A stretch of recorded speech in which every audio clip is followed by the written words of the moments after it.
ભરૂચના કોંઢ ગામના નાળા પાસેથી મળેલા મહિલાના મૃતદેહ અંગે ખુલાસો. મહિલાની હત્યા તેના પતિએ જ કરી હોવાનું ખુલ્યું. પોલીસે આરોપીની ધરપકડ કરી કાયદેસરની કાર્યવાહી કરી શરૂ.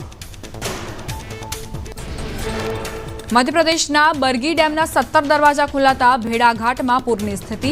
પાણીના સ્તરમાં વધારો થતાં ભેડાઘાટને જોડતો પુલ ડૂબ્યો. લોકોને અવરજવરમાં પડી રહી છે મુશ્કેલી.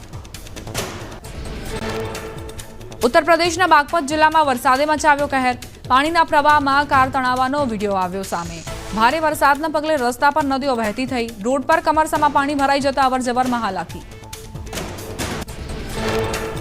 જમ્મુ અને કાશ્મીરના અખનૂરમાં દુર્લભ પેંગોલિન મળી આવ્યું. ભારતીય સેનાએ એલઓસી નજીક દુર્લભ પેંગોલિનનું રેસ્ક્યુ કર્યું. આ દુર્લભ પેંગોલિન પ્રકાશમાં જ નીકળે છે બહાર. મધ્યપ્રદેશના નિવાડીમાં દીકરી માટે પિતા બન્યા બાહુબલી.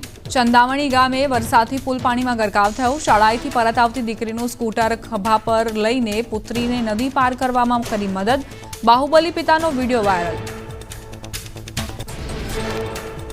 નર્મદામાં પ્રતાપનગરમાં અસામાજિક તત્વોએ 25 જેટલા આંબાના વૃક્ષ કાપી નાખ્યા. ખેડૂતના વૃક્ષ કાપી નંખાતા 5 વર્ષની મહેનત પર ફરી વળ્યું પાણી.